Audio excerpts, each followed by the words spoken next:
Important table in whole esophagus is Chicago classification of esophageal motility 3.0. Okay, so new classification has come up, 4.0 given in New Delhi, but I think this is the most concise one and important.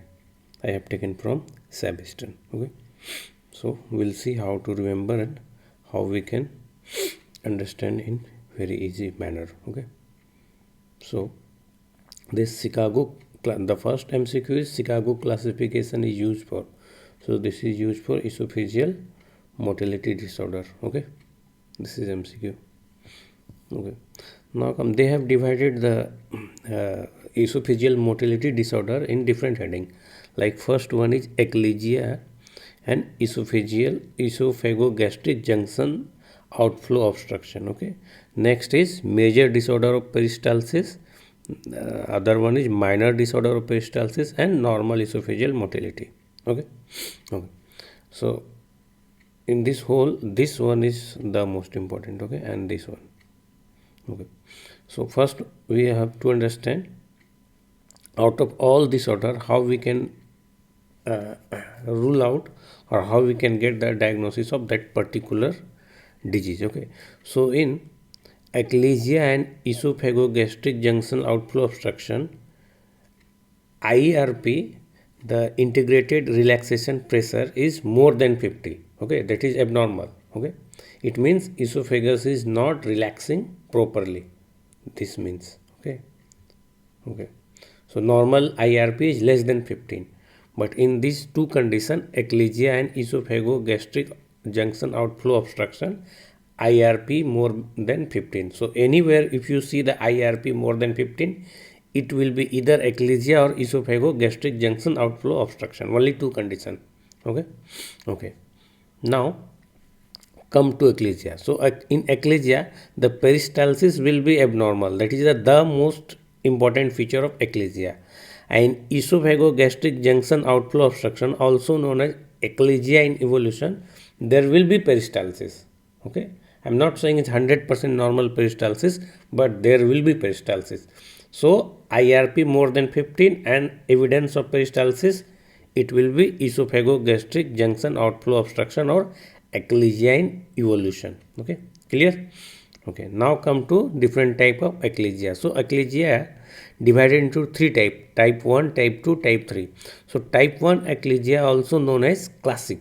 Okay, so all the typical feature of eclesia present in type 1. So if IRP more than 15, so we have already come out then type 1 eclesia, and DCI, that is distal contractile integral, is less than 450. So normal is more than 450. Okay, so in simple word you can understand the strength of contraction. DCI means strength of contraction. So esophagus is not relaxing properly, so IRP more than 15 and strength of contraction is very weak. Okay, so DCI less than 450. Anywhere you see DCI more than less than 450, it is type 1 eclesia, classical eclesia. DCI less than 450, only one condition, that is type 1 eclesia, classical eclesia. Over. Okay, now come to type 2 eclesia. This is also known as esophageal compression. Okay, so you understand there is double S. Okay, so it is also known as pan esophageal pressurization. Okay, with more than 20% swallow. Type 2. Okay, they ask 10%, 20%, 50%. So more than 20% swallow, there will be pan esophageal pressurization, and in this condition you cannot measure DCI. Remember, in type 2 eclesia you cannot measure DCI. So the keyword is pan esophageal pressurization. Okay. Now come to type 3 eclesia. Type 3 eclesia, also known as spastic eclesia. Okay, so spastic eclesia means there is a contraction but it is not working. Okay, so it is not fruitful. Okay, so spastic contraction, so DCI will be more than 450. I told you DCI means strength of contraction. Okay, so DCI is more than 450. So anywhere you see IRP more than 450, DCI more than IRP more than 15, DCI more than 450, it is type 3 eclesia, that is spastic eclesia. Over. Okay. Now come to major disorder of peristalsis, in which IRP will be normal, that is less than 15, means esophagus is relaxing properly. Okay. So in this we have three conditions. Okay. The first one is absent contractility. Absent contractility, there is no contractions, means 100% failed peristalsis. Okay. So anywhere IRP is less than 15 and 100% failed peristalsis. Okay. So it will be absent contractility. Don't confuse with type 1 and type 2 eclasia. Here also 100% failed peristalsis, but IRP is more than 15. Okay. So in major disorder of peristalsis, absent contractility, IRP is less than 15, less than 15. Okay. Okay. Now come to distal esophageal spasm. Okay. So distal esophageal spasm, DCI more than 450. Okay. So DCI more than 450, then IRP, first you have to see IRP. If IRP is more than 15, it will go in favor of eclasia. If IRP less than 15 and DCI is also more than 450, it is distal esophageal spasm, remember this.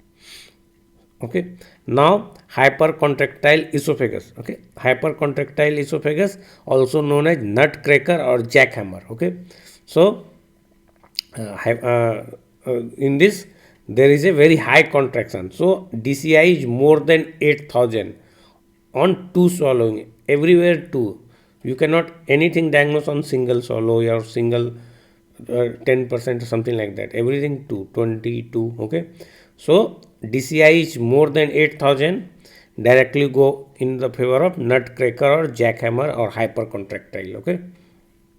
So this is most common hypercontractile disorder. Okay. And eclasia is overall most common motility disorder. They also ask this question. Okay. Now come to minor disorder of peristalsis. So in this we have first ineffective esophageal motility, ineffective 50. So more than 50% ineffective swallow. Okay. Okay. And fragmented peristalsis. So their word is fragmented, more than 50% fragmented contraction with DCI more than 450. You have to rule out this, you have to see this fragmented word. Okay. Okay. Okay. So this is the overview of Chicago classification. Almost one question sure from this table. If you don't understand properly, very difficult to answer in exam. Okay. So thank you.